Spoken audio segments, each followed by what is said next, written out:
ਵਾਹਿਗੁਰੂ ਜੀ ਕਾ ਖਾਲਸਾ ਵਾਹਿਗੁਰੂ ਜੀ ਕੀ ਫਤਿਹ। ਮਹਾਦਿਵਸ ਮੂਰਤ ਭਲੇ ਜਿਸ ਕੋ ਨਦਰ ਕਰੇ। ਸ਼ਲੋਕ ਮਹੱਲਾ ਪੰਜਵਾਂ। ਨਾਨਕ ਸੋਈ ਦਿਨ ਸੁਹਾਵੜਾ, ਜਿਤ ਪ੍ਰਭ ਆਵੈ ਚਿਤ। ਜਿਤ ਦਿਨ ਵਿਸਰੈ ਪਾਰ ਬ੍ਰਹਮ, ਫਿਟ ਭਲੇਰੀ ਰੁੱਤ। ਗੁਰੂ ਰੂਪ ਸਾਧ ਸੰਗਤ ਜੀਓ, ਅੱਜ ਮਾਘ ਦੇ ਮਹੀਨੇ ਦੀ ਸੰਗਰਾਂਦ ਹੈ। ਸਨਾਤਨ ਧਰਮ ਅਨੁਸਾਰ ਇਸ ਮਹੀਨੇ ਦਾ ਬੜਾ ਮਹੱਤਵ ਹੈ। ਇਸ ਨੂੰ ਪਵਿੱਤਰ ਜਾਣ ਕਰਕੇ ਅੱਜ ਦੇ ਦਿਨ ਪ੍ਰਯਾਗਰਾਜ ਤੀਰਥ 'ਤੇ ਇਸ਼ਨਾਨ ਵੀ ਕਰਦੇ ਹਨ। ਇਸ ਦਾ ਮਹੱਤਵ ਦੱਸਿਆ ਗਿਆ ਹੈ। ਵੱਡੀਆਂ ਅਤੇ ਹਨੇਰੀਆਂ ਰਾਤਾਂ ਵੱਲੋਂ ਹਟਦਾ ਹੋਇਆ ਸੂਰਜ ਆਪਣੀ ਚਾਲੇ ਚੱਲਦਾ ਵੱਡੇ ਦਿਨ ਲੈ ਕੇ ਆ ਰਿਹਾ ਹੈ। ਇਸ ਮੌਕੇ ਗੁਰੂ ਪੰਚਮ ਪਿਤਾ ਸਿੱਖਾਂ ਨੂੰ ਮਾਘ ਦੇ ਮਹੀਨੇ ਦੀ ਸਟੇਜ ਤੋਂ, ਮਾਘ ਦੇ ਘਰ 'ਚੋਂ ਸੰਦੇਸ਼ ਦੇ ਰਹੇ ਹਨ ਅਤੇ ਕਰਮ ਕਾਂਡਾਂ ਤੋਂ ਵਰਜ ਕੇ ਹਰ ਜਸ ਅਤੇ ਕੇਵਲ ਹਰ ਜਸ ਲਈ ਪ੍ਰੇਰਨਾ ਕਰਦੇ ਹਨ। ਮਾਘ ਮੱਜਨ ਸੰਗ ਸਾਧੂਆ, ਧੂੜੀ ਕਰ ਇਸ਼ਨਾਨ। ਹਰ ਕਾ ਨਾਮ ਧਿਆਏ ਸੁਨ, ਸਭਨਾ ਨੋ ਕਰ ਦਾਨ। ਮਾਘ ਮੱਜਨ ਸੰਗ ਸਾਧੂਆ, ਧੂੜੀ ਕਰ ਇਸ਼ਨਾਨ।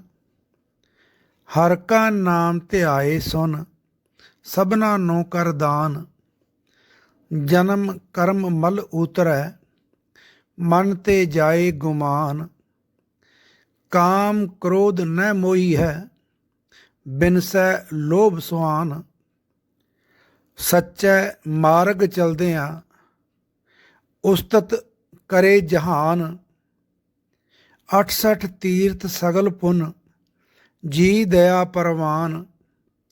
ਜਿਸਨੂੰ ਦੇਵੈ ਦਇਆ ਕਰ, ਸੋਈ ਪੁਰਖ ਸੁਜਾਨ। ਜਿਨ੍ਹਾਂ ਮਿਲਿਆ ਪ੍ਰਭ ਆਪਣਾ, ਨਾਨਕ ਤਿਨ ਕੁਰਬਾਨ। ਮਾਘ ਸੁੱਚੇ ਸੇ ਕਾਂਢੀਐ, ਜਿਨ ਪੂਰਾ ਗੁਰ ਮਿਹਰਵਾਨ। ਮਾਘ ਸੁੱਚੇ ਸੇ ਕਾਂਢੀਐ, ਜਿਨ ਪੂਰਾ ਗੁਰ ਮਿਹਰਵਾਨ। ਮਾਘ ਮੱਜਨ ਸੰਗ ਸਾਧੂਆ, ਧੂੜੀ ਕਰ ਇਸ਼ਨਾਨ। ਹਰ ਕਾ ਨਾਮ ਧਿਆਏ ਸੁਨ, ਸਭਨਾ ਨੋ ਕਰ ਦਾਨ। ਗੁਰੂ ਸਾਹਿਬ ਮਾਘ ਦੀ ਸਟੇਜ ਤੋਂ ਸਾਨੂੰ ਅੱਜ ਸੰਦੇਸ਼ ਦੇ ਰਹੇ ਹਨ ਕਿ ਮੱਜਨ ਚੁੱਭੀ ਲਾਉਣਾ ਜਾਂ ਪਵਿੱਤਰ ਕਰਨਾ, ਪਾਪਾਂ ਨੂੰ ਦੂਰ ਕਰਕੇ ਨਵਾਂ ਨਰੋਇਆ ਹੋਣਾ, ਗੁਰੂ ਸਾਹਿਬ ਢੰਗ ਦੱਸ ਰਹੇ ਹਨ। ਮਾਘ ਦੇ ਮਹੀਨੇ ਵਿੱਚ ਸਾਨੂੰ ਸਮਝਾ ਰਹੇ ਹਨ, ਜਾਂ ਕਹਿ ਲਈਏ ਮਾਘ ਦੇ ਘਰ ਤੋਂ ਸਾਨੂੰ ਗੁਰੂ ਸਾਹਿਬ ਸਰਬਕਾਲਿਕ ਜਾਂ ਸਦੀਵੀ ਸੁਨੇਹਾ ਦੇ ਰਹੇ ਹਨ ਕਿ ਸਾਧੂ ਸੰਤਾਂ ਦੀ, ਭਾਵ ਗੁਰਸਿੱਖਾਂ ਦੀ ਸੰਗਤ ਕਰ, ਧੂੜੀ ਕਰ ਇਸ਼ਨਾਨ। ਉਸ ਸੰਗਤ ਵਿੱਚ ਸ਼ਬਦ ਦੀ ਵਿਚਾਰ, ਗੁਰੂ ਦੀ ਉਪਮਾ, ਉਸਤਤ ਰਾਹੀਂ ਇਸ਼ਨਾਨ ਕਰਨਾ ਕਰ। ਇਹ ਤੇਰੇ ਜਿਹੜੇ ਪਾਪ ਨੇ ਧੋ ਸਕਦਾ ਹੈ। ਗੁਰੂ ਸਾਹਿਬ ਸਾਨੂੰ ਜਿੱਥੇ ਇਹ ਸੱਚਾ ਇਸ਼ਨਾਨ ਕਰਨ ਲਈ ਪ੍ਰੇਰ ਰਹੇ ਹਨ। ਸਿੱਖ ਵਾਸਤੇ ਇਸ਼ਨਾਨ ਸਰੀਰਿਕ ਇੱਕ ਕਿਰਿਆ ਹੈ। ਗੁਰੂ ਸਾਹਿਬ ਦ੍ਰਿੜ ਕਰਾਉਂਦੇ ਹਨ, ਕਰ ਇਸ਼ਨਾਨ ਸਿਮਰ ਪ੍ਰਭ ਆਪਣਾ, ਮਨ ਤਨ ਭਏ ਅਰੋਗਾ। ਹੇ ਪ੍ਰਾਣੀ, ਇਸ਼ਨਾਨ ਕਰਨਾ ਕਰ, ਇਸ ਨਾਲ ਤਨ ਅਰੋਗ ਰਹਿੰਦਾ ਹੈ ਅਤੇ ਪ੍ਰਭੂ ਦਾ ਸਿਮਰਨ ਕਰਨ ਨਾਲ ਮਨ ਅਰੋਗ ਰਹਿੰਦਾ ਹੈ। ਇਹੀ ਗੱਲ ਗੁਰੂ ਸਾਹਿਬ ਸਾਨੂੰ ਇੱਥੇ ਦ੍ਰਿੜ ਕਰਾ ਰਹੇ ਹਨ ਕਿ ਜਿਹੜਾ ਮਜਨ ਹੈ, ਚੁੱਭੀ ਹੈ, ਸ਼ੁੱਧੀਕਰਨ ਹੈ, ਇਹ ਸੰਗਤ ਦੇ ਵਿੱਚ ਸ਼ਬਦ ਦੀ ਵਿਚਾਰ ਗੁਰੂ ਦੀ ਉਸਤਤ ਕਰਨ ਨਾਲ ਹੀ ਹੋਣਾ ਹੈ। ਹਰ ਕਾ ਨਾਮ ਧਿਆਏ ਸੁਣ, ਸਭਨਾ ਨੂੰ ਕਰ ਦਾਨ। ਗੁਰੂ ਸਾਹਿਬ ਦ੍ਰਿੜ ਕਰਾ ਰਹੇ ਹਨ ਕਿ ਹੇ ਪ੍ਰਾਣੀ, ਉਸ ਅਕਾਲ ਪੁਰਖ ਦਾ ਨਾਮ ਧਿਆ, ਬਾਣੀ ਨੂੰ ਸੁਣ, ਅਤੇ ਇਹ ਬਾਣੀ ਸਾਰਿਆਂ ਨੂੰ ਦਾਨ ਕਰਨੀ ਕਰ। ਆਪ ਜਪੋ ਔਰੈ ਨਾਮ ਜਪਾਵੋ ਵਾਲੀ ਰੀਤ ਗੁਰੂ ਸਾਹਿਬ ਸਾਨੂੰ ਦ੍ਰਿੜ ਕਰਾ ਰਹੇ ਹਨ ਕਿ ਗੁਰਸਿੱਖ ਨੇ ਇਸ਼ਨਾਨ ਵੀ ਕਰਨਾ ਹੈ, ਅਤੇ ਇਸ਼ਨਾਨ ਕਰਕੇ ਨਾਮ ਰਾਹੀਂ ਪ੍ਰਭੂ ਨਾਲ ਜੁੜਨਾ ਹੈ। ਜੇ ਕਹੀਏ ਕੇਵਲ ਇਸ਼ਨਾਨ ਹੀ ਸਾਰਾ ਕੁਝ ਕਰ ਦੇਵੇਗਾ ਤਾਂ ਗੁਰੂ ਸਾਹਿਬ ਸਾਨੂੰ ਦ੍ਰਿੜ ਕਰਾ ਰਹੇ ਹਨ ਕਿ ਗੁਰ ਸਤਿਗੁਰ ਕਾਜੋ ਸਿੱਖ ਅਖਾਏ, ਸੋ ਭਲ ਕੇ ਉੱਠ ਹਰ ਨਾਮ ਧਿਆਵੈ। ਉਦਮ ਕਰੇ ਭਲ ਕੇ ਪ੍ਰਭਾਤੀ, ਇਸ਼ਨਾਨ ਕਰੇ ਅੰਮ੍ਰਿਤ ਸਰ ਨਾਵੈ। ਸਾਨੂੰ ਇਹ ਦੋਨੋਂ ਪ੍ਰੇਰਨਾ ਨਾਲ ਨਾਲ ਮਿਲ ਰਹੀਆਂ ਹਨ। ਨਾਮ ਦੇ ਤੁਲ ਇਸ਼ਨਾਨ ਨਹੀਂ ਹੈ। ਇਸ਼ਨਾਨ ਇੱਕ ਸਰੀਰਕ ਕਿਰਿਆ ਗੁਰੂ ਸਾਹਿਬ ਨੇ ਦ੍ਰਿੜ ਕਰਾਈ ਕਿ ਇਹ ਵੀ ਕਰਨਾ ਹੈ। ਗੁਰਸਿੱਖ ਨੂੰ ਸਾਫ ਸੁਥਰਾ ਸਵੱਛ ਰਹਿਣਾ ਹੈ, ਪਰ ਹਿਰਦੇ ਨੂੰ ਸ਼ੁੱਧ ਕਰਨ ਲਈ ਵੀ ਗੁਰਸਿੱਖ ਨੇ ਜੋ ਨਾਮ ਦੀ ਮਹਿਮਾ ਹੈ ਉਸ ਨੂੰ ਧਾਰਨ ਕਰਨਾ ਹੈ। ਆਪਾਂ ਜਪਜੀ ਸਾਹਿਬ ਵਿੱਚ ਰੋਜ਼ ਪੜ੍ਹਦੇ ਹਾਂ, ਮੂਤ ਪਲੀਤੀ ਕੱਪੜ ਹੋਏ, ਦੇ ਸਾਬੁਨ ਲਈਐ ਉਹ ਧੋਏ, ਭਰੀਐ ਮਤ ਪਾਪਾਂ ਕੈ ਸੰਗ, ਉਹ ਧੋਪੈ ਨਾਵੇਂ ਕੈ ਰੰਗ। ਕੱਪੜ ਆਪਾਂ ਸਰੀਰਕ ਜਾਮੇ ਨੂੰ ਵੀ ਕਹਿ ਸਕਦੇ ਹਾਂ, ਅਤੇ ਗੁਰਬਾਣੀ ਵਿੱਚ ਕੱਪੜ ਸਰੀਰ ਨੂੰ ਵੀ ਕਿਹਾ, ਇਸ ਚੰਮ ਨੂੰ ਵੀ ਕਿਹਾ। ਕੱਪੜ ਰੂਪ ਸੁਹਾਵਨਾ, ਛੜ ਦੁਨੀਆ ਅੰਦਰ ਜਾਵਨਾ, ਮੰਦਾ ਚੰਗਾ ਆਪਣਾ ਆਪੇ ਹੀ ਕੀਤਾ ਪਾਵਨਾ।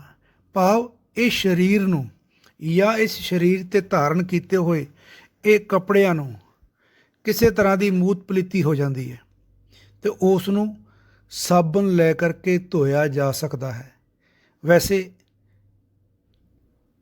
ਗੁਰੂ ਸਾਹਿਬ ਦਾ ਸਿੱਧਾ ਸੰਦੇਸ਼ ਕੱਪੜ ਤੋਂ ਇਸ ਸਰੀਰ ਨੂੰ ਹੀ ਹੈ, ਕਿਉਂਕਿ ਇੱਕ ਐਸੀ ਮਨੋਤ ਹੈ ਕਿ ਸਰੀਰ ਦੇ ਅੰਗ ਪਿਸ਼ਾਬ ਨਾਲ ਜਾਂ ਨੱਕ ਰਾਹੀਂ ਨਿਕਲਣ ਵਾਲੇ ਰੇਸ਼ੇ ਨਾਲ ਪਲੀਤ ਹੋ ਜਾਂਦੇ ਹਨ, ਅਤੇ ਗੁਰੂ ਸਾਹਿਬ ਨੇ ਸਿੱਧਾ ਉੱਥੇ ਧਿਆਨ ਦਿਵਾਇਆ ਕਿ ਇੱਦਾਂ ਉਹਨਾਂ ਦੀ ਕੱਟ ਵੱਢ ਕਰਨ ਨਾਲ ਪਵਿੱਤਰ ਨਹੀਂ ਹੋਇਆ ਜਾ ਸਕਦਾ। ਇਹ ਤਾਂ ਪਵਿੱਤਰਤਾ ਕੇਵਲ ਸਾਬਣ ਨਾਲ ਹੀ ਮਿਲ ਸਕਦੀ ਹੈ, ਉਸ ਨੂੰ ਕੱਟਣ ਵੱਢਣ ਨਾਲ ਦੀ ਲੋੜ ਨਹੀਂ ਹੈ।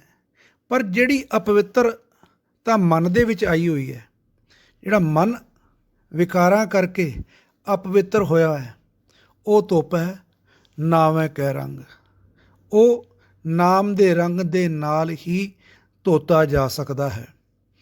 ਜਨਮ ਕਰਮ ਮਲ ਉਤਰੈ, ਮਨ ਤੇ ਜਾਏ ਗੁਮਾਨ, ਕਾਮ ਕ੍ਰੋਧ ਨ ਮੋਹੀਐ, ਬਿਨਸੈ ਲੋਭ ਸੁਆਨ। ਗੁਰੂ ਸਾਹਿਬ ਨਾਮ ਦੀ ਮਹਿਮਾ ਦੱਸ ਰਹੇ ਹਨ ਕਿ ਜਨਮਾਂ ਦੀ ਜਾਂ ਕਹਿ ਲਈਏ ਜਨਮ ਤੋਂ ਲੈ ਕਰਕੇ ਤੂੰ ਹੁਣ ਤੱਕ ਗੁਰੂ ਦੇ ਲੜ ਨਹੀਂ ਲੱਗਿਆ। ਹੁਣ ਤੱਕ ਜਿੰਨੇ ਵੀ ਪਾਪ ਤੂੰ ਕੀਤੇ ਹਨ ਉਹ ਸਾਰੇ ਉਤਰ ਸਕਦੇ ਹਨ, ਅਤੇ ਮਨ ਤੋਂ ਹੰਕਾਰ ਵੀ ਜਾ ਸਕਦਾ ਹੈ। ਪਰ ਜਾਏਗਾ ਕਿਵੇਂ? ਧੂੜੀ ਕਰ ਇਸ਼ਨਾਨ। ਭਾਵ ਗੁਰੂ ਦੀ ਸਿੱਖਿਆ ਨੂੰ ਮਨ, ਬਚ ਅਤੇ ਕਰਮ ਵਿੱਚ ਧਾਰਨ ਕਰ। ਫਿਰ ਕੀ ਹੋਏਗਾ ਕਿ ਇਹ ਕਾਮ ਕ੍ਰੋਧ ਨਾ ਮੋਹੀ ਹੈ, ਬਿਨਸੈ ਲੋਭ ਸੁਆਨ। ਕਾਮ ਕ੍ਰੋਧ ਤੈਨੂੰ ਠੱਗ ਨਹੀਂ ਸਕਣਗੇ। ਮੋਹੀ ਹੈ ਠੱਗਣਾ। ਅਤੇ ਇੱਥੇ ਕੁਛ ਅਰਥ ਇਸ ਤਰ੍ਹਾਂ ਵੀ ਵੇਖੇ ਨੇ, ਕਾਮ ਕ੍ਰੋਧ ਅਤੇ ਮੋਹ ਇਹ ਨਹੀਂ ਰਹਿੰਦੇ, ਨਾ ਹੀ ਲੋਭ ਰੂਪੀ ਕੁੱਤਾ ਵੀ ਨਾਲ ਰਹਿੰਦਾ ਹੈ। ਭਾਵ ਸੁਭਾਵ ਜਿਹੜਾ ਹੈ ਉਹ ਮਨੁੱਖਾਂ ਵਾਲਾ ਹੋ ਜਾਂਦਾ ਹੈ, ਕੁੱਤੇ ਵਾਲਾ ਨਹੀਂ ਰਹਿੰਦਾ ਕਿ ਪ੍ਰਾਣੀ ਨੂੰ ਵੇਖ ਕੇ ਜਾਰੀ ਨਾ ਸਕੇ। ਜਿਵੇਂ ਕੁੱਤੇ ਨੂੰ ਵੇਖ ਕੇ ਨਹੀਂ ਨਾ ਜਰਦਾ, ਦੂਜਾ ਕੁੱਤਾ ਆ ਜਾਏ ਸਹੀ ਤੇ ਕੀ ਹਾਲ ਕਰਦੇ ਆ। ਗੁਰੂ ਸਾਹਿਬ ਕਹਿੰਦੇ ਇਹ ਸੁਭਾਅ ਦੂਰ ਹੋ ਜਾਂਦਾ, ਪਰ ਹੋਏਗਾ ਕਿਵੇਂ? ਮੱਜਨ ਸੰਗ ਸਾਧੂਆ, ਤੂੜੀ ਕਰ ਇਸ਼ਨਾਨ। ਇਹਦੇ ਨਾਲ ਇਹ ਤੇਰਾ ਮਾੜਾ ਸੁਭਾਅ ਹੈ, ਇਹ ਚਲਾ ਜਾਏਗਾ। ਸੱਚੇ ਮਾਰਗ ਚਲਦਿਆਂ ਉਸਤਤ ਕਰੇ ਜਹਾਨ। ਇਸ ਤਰ੍ਹਾਂ ਇਹ ਸੱਚ ਦੇ ਮਾਰਗ 'ਤੇ ਜੇ ਚੱਲੇਗਾ, ਤੇਰੀ ਜੋ ਮਨ ਦੀ ਇੱਛਾ ਹੈ ਕਿ ਮੇਰੀ ਉਸਤਤ ਹੋਵੇ, ਲੋਕ ਮੈਨੂੰ ਜਾਣਨ ਅਤੇ ਕਹਿਣ ਲੱਗੇ ਸੱਚ ਦੇ ਮਾਰਗ 'ਤੇ ਚੱਲੇਗਾ, ਤੇਰੇ ਆਸ-ਪਾਸ ਕੀ ਸਾਰਾ ਜਹਾਨ ਹੀ ਤੇਰੀ ਉਸਤਤ ਕਰੇਗਾ। 68 ਤੀਰਥ ਸਗਲ ਪੁਨ ਜੀ ਦਇਆ ਪਰਵਾਨ। ਜਿਸ ਨੂੰ ਦੇਵੈ ਦਇਆ ਕਰ ਸੋਈ ਪੁਰਖ ਸੁਜਾਨ। ਜਿਨ੍ਹਾਂ ਮਿਲਿਆ ਪ੍ਰਭ ਆਪਨਾ ਨਾਨਕ ਤਿਨ ਕੁਰਬਾਨ। ਗੁਰੂ ਸਾਹਿਬ ਕਹਿ ਰਹੇ ਹਨ ਕਿ ਤੂੰ ਤੀਰਥਾਂ ਦੇ ਇਸ਼ਨਾਨ ਦੀ ਗੱਲ ਕਰਦਾ ਹੈ, ਸਾਰੇ ਹੀ ਤੀਰਥਾਂ ਦੇ ਇਸ਼ਨਾਨ ਤੈਨੂੰ ਪ੍ਰਾਪਤ ਹੋ ਜਾਣੇ ਹੈ ਕਿ ਇਸ ਤਰ੍ਹਾਂ ਅਗਰ ਤੂੰ ਨਾਮ ਜਪਦਾ ਰਹੇਗਾ। ਇੱਕ ਪਾਸੇ ਆਪਾਂ ਗੁਰਬਾਣੀ ਵਿੱਚ ਵੇਖਦੇ ਹਾਂ ਕਿ ਭਗਤ ਕਬੀਰ ਜੀ ਸਾਨੂੰ ਦ੍ਰਿੜ ਕਰਾ ਰਹੇ ਹਨ ਕਿ ਕੇਵਲ ਇਸ਼ਨਾਨ ਕਰਨ ਨਾਲ ਗੱਲ ਨਹੀਂ ਬਣਨ ਲੱਗੀ। ਹਿਰਦੈ ਕਪਟ ਮੁਖ ਗਿਆਨੀ, ਝੂਠੇ ਕਹਾਂ ਬਿਲੋਵਸ ਪਾਣੀ। ਕਾਇਆ ਮਾਂਜਸ ਕੌਣ ਗੁਣਾ, ਜੋ ਘਟ ਪੀਤਰ ਹੈ ਮਲਣਾ। ਲੋਕੀ 68 ਤੀਰਥ ਨਹਾਈ, ਕਉਰਾਪਨ ਤਉ ਨਾ ਜਾਈ। ਕਹਿ ਕਬੀਰ ਵਿਚਾਰੀ, ਭਵ ਸਾਗਰ ਤਾਰ ਮੁਰਾਰੀ। ਕਬੀਰ ਸਾਹਿਬ ਦ੍ਰਿੜ ਕਰਾ ਰਹੇ ਹਨ ਕਿ ਜੇ ਤੇਰੇ ਹਿਰਦੇ ਦੇ ਵਿੱਚ ਅਜੇ ਕਪਟ ਹੈ, ਲੋਕਾਂ ਨੂੰ ਛੱਲਣ ਦੀ ਮਨ ਦੇ ਵਿੱਚ ਇੱਛਾ ਹੈ, ਇੱਥੋਂ ਤੱਕ ਕਿ ਤੂੰ ਗੁਰੂ ਨੂੰ ਵੀ ਛੱਲਣ ਲਈ ਇਹ ਇੱਦਾਂ ਦੇ ਕਰਮ ਕਾਂਡ ਕਰਦਾ ਹੈ, ਕਹਿਣ ਲੱਗੇ ਇਹਦੇ ਨਾਲ ਗੱਲ ਨਹੀਂ ਬਣਨੀ। ਕਿ ਕਾਇਆ ਮਾਂਜਸ ਕੌਣ ਗੁਣਾ। ਕਾਇਆ ਨੂੰ ਮਾਂਜ ਕੇ ਸਾਫ਼ ਕਰਕੇ ਕੋਈ ਲਾਭ ਨਹੀਂ ਹੋਣ ਲੱਗਾ ਜੇ ਘਟ ਪੀਤਰ ਹੈ ਮਲਣਾ। ਜੋ ਘਟ ਪੀਤਰ ਹੈ ਮਲਣਾ, ਜੇ ਤੇਰੇ ਹਿਰਦੇ ਦੇ ਅੰਦਰ ਮੈਲ ਹੈ ਉਹਨੂੰ ਕੱਢਣਾ ਕਰ। ਨਹੀਂ ਤਾਂ ਲੋਕੀ ਇੱਕ ਤਰਕਾਰੀ ਹੈ ਕਿ ਇਹਨੂੰ ਲੈ ਜਾ, ਬੇਸ਼ੱਕ ਜਿਹਨੇ ਮਰਜ਼ੀ ਤੀਰਥਾਂ ਦਾ ਇਸ਼ਨਾਨ ਕਰਾ ਲੈ, 68 ਤੀਰਥਾਂ ਦਾ ਇਸ਼ਨਾਨ ਕਰਾ ਲੈ, ਪਰ ਉਹਦਾ ਕੌੜਾਪਨ ਨਹੀਂ ਜਾਂਦਾ। ਕਬੀਰ ਸਾਹਿਬ ਕਹਿਣ ਲੱਗੇ ਇਹ ਗੱਲ ਮੈਂ ਵਿਚਾਰ ਕਰਕੇ ਚੰਗੀ ਤਰ੍ਹਾਂ ਕਹਿ ਰਿਹਾ। ਔਰ ਅੱਗੇ ਅਰਦਾਸ ਕਰਦੇ ਹਨ, ਭਵ ਸਾਗਰ ਤਾਰ ਮੁਰਾਰੀ। ਹੇ ਪ੍ਰਭੂ, ਮੈਨੂੰ ਭਵ ਸਾਗਰ ਤੋਂ ਤਾਰਨਾ ਕਰ। ਕਿਵੇਂ ਤਾਰਨਾ ਕਰੇਗਾ? ਆਪਣੇ ਨਾਮ ਦੀ ਦਾਤ ਬਖਸ਼। ਮੱਜਨ ਸੰਗ ਸਾਧੂਆ, ਤੂੜੀ ਕਰ ਇਸ਼ਨਾਨ। ਇਹ ਦਾਤ ਮੈਨੂੰ ਦੇਣੀ। ਗੁਰੂ ਸਾਹਿਬ ਸਾਨੂੰ ਦ੍ਰਿੜ ਕਰਾ ਰਹੇ ਹਨ ਕਿ ਤੀਰਥ ਨਹਾਵਣ ਜਾਓ, ਤੀਰਥ ਨਾਮ ਹੈ। ਤੀਰਥ ਸ਼ਬਦ ਵਿਚਾਰ, ਤੀਰਥ ਸ਼ਬਦ ਵਿਚਾਰ ਅੰਤਰ ਗਿਆਨ ਹੈ। ਗੁਰ ਗਿਆਨ ਸਾਚਾ ਥਾਨ ਤੀਰਥ, 10 ਪੁਰਬ ਸਦਾ ਦਸਹਰਾ। ਬੜਾ ਦ੍ਰਿੜ ਕਰਾਇਆ ਗੁਰੂ ਸਾਹਿਬ ਨੇ ਖੋਲ੍ਹ ਕੇ ਕਿ ਤੀਰਥ ਨਹਾਉਣ ਲਈ ਤੁਸੀਂ ਜਾਂਦੇ ਹੋ, ਪਰ ਤੀਰਥ ਕੀ ਹੈ? ਤੀਰਥ ਅਸਲ ਵਿੱਚ ਨਾਮ ਹੈ। ਪਰਮਾਤਮਾ ਦੀ ਹੋਂਦ ਨੂੰ ਆਪਣੇ ਹਿਰਦੇ ਵਿੱਚ ਸਵੀਕਾਰ ਕਰਨਾ ਹੈ। ਤੀਰਥ ਸ਼ਬਦ ਵਿਚਾਰ, ਪ੍ਰਭੂ ਦੀ ਸਿੱਖਿਆ ਨੂੰ ਵਿਚਾਰ ਕਰਨਾ ਹੈ, ਉਹਨੂੰ ਧਾਰਨ ਕਰਨਾ ਹੈ, ਆਪਣੇ ਅੰਦਰ ਗਿਆਨ ਲੈ ਕਰਕੇ ਆਉਣਾ। ਅੰਤਰ ਗਿਆਨ ਹੈ। ਅਤੇ ਗਿਆਨ ਕੀ ਹੈ? ਗੁਰ ਗਿਆਨ ਸਾਚਾ ਥਾਨ ਤੀਰਥ। ਉਹ ਤਾਂ ਖਜ਼ਾਨਾ ਹੈ ਤੀਰਥਾਂ ਦਾ, ਪਰ ਕੌਣ ਖਜ਼ਾਨਾ? ਗੁਰੂ ਦਾ ਗਿਆਨ। ਔਰ ਗੁਰੂ ਦੇ ਗਿਆਨ ਦੇ ਵਿੱਚ ਵਿਚਰਦੇ ਹੋਏ, ਉਸੇ ਤਰ੍ਹਾਂ ਹੀ ਆਚਰਣ ਕਰਦੇ ਹੋਏ ਗਿਆਨ ਨੂੰ ਆਪਣੇ ਵਿਹਾਰ ਦੇ ਵਿੱਚ ਲਿਆਓਗੇ ਤਾਂ 10 ਪੁਰਬ, ਕਿਉਂਕਿ ਸਾਡੇ ਸਨਾਤਨ ਧਰਮ ਦੇ ਵਿੱਚ 10 ਐਸੇ ਪੁਰਬ ਪਵਿੱਤਰ ਮੰਨੇ ਗਏ ਹਨ, ਜਿਨ੍ਹਾਂ ਵਿੱਚ ਕੁਝ ਸੰਗਰਾਂਦ, ਪੂਰਨਮਾਸ਼ੀ, ਮੱਸਿਆ, ਇਕਾਦਸ਼ੀ, ਦਸਵੀਂ, ਇੱਦਾਂ ਦੇ ਕਈ ਹਨ। ਤਾਂ ਗੁਰੂ ਸਾਹਿਬ ਦੱਸ ਰਹੇ ਹਨ ਕਿ ਸਾਰੇ ਹੀ ਨਾਮ ਦੇ ਵਿੱਚ, ਗੁਰੂ ਦੇ ਗਿਆਨ ਦੇ ਵਿੱਚ ਪ੍ਰਾਪਤ ਹੋ ਜਾਣਗੇ ਤੈਨੂੰ, ਜੇ ਗੁਰੂ ਦਾ ਗਿਆਨ ਧਾਰਨ ਕਰੇਗਾ। 10 ਪੁਰਬ ਸਦਾ ਦਸਹਰਾ, 10 ਪਾਪ ਹਰਨ ਵਾਲਾ ਉਹ ਦਸਵੀਂ ਦਾ ਦਿਨ ਜੇਠ ਦੇ ਮਹੀਨੇ ਦਾ ਤੇਰੇ ਵਾਸਤੇ ਗੁਰੂ ਦਾ ਗਿਆਨ ਹੀ ਹੈ। ਸੋ ਗੁਰੂ ਸਾਹਿਬ ਅੱਜ ਦੇ ਮਹੀਨੇ ਵਿੱਚ ਸਾਨੂੰ ਦ੍ਰਿੜ ਕਰਾ ਰਹੇ ਹਨ ਕਿ ਕਰਮ ਕਾਂਡਾਂ ਤੋਂ ਪਿੱਛੇ ਹਟ ਕਰਕੇ ਉਸ ਅਕਾਲ ਪੁਰਖ ਨਾਲ ਜੁੜਨਾ ਕਰੋ, ਉਹਦੀ ਸਿੱਖਿਆ ਨੂੰ ਧਾਰਨ ਕਰੋ ਅਤੇ ਉਸ ਪਰਮਾਤਮਾ ਦਾ ਨਾਮ ਆਪ ਜਪੋ ਅਤੇ ਹੋਰਨਾਂ ਨੂੰ ਜਪਾਓ। ਮਾਘ ਸੁੱਚੇ ਸੇ ਕਾਂਡੀਐ ਜਿਨ ਪੂਰਾ ਗੁਰ ਮਿਹਰਵਾਨ। ਗੁਰੂ ਸਾਹਿਬ ਕਹਿਣ ਲੱਗੇ ਇਹ ਪ੍ਰਭੂ ਆਪ ਕਿਰਪਾ ਕਰੇ, ਉਹ ਆਪ ਹੀ ਦਿਆਲ ਹੈ ਕਿ ਨਾਮ ਦੀ ਦਾਤ ਬਖਸ਼ਦਾ ਹੈ, ਉਹੀ ਸੁੱਚੇ ਸਾਨੂੰ ਰੱਖ ਸਕਦਾ ਹੈ।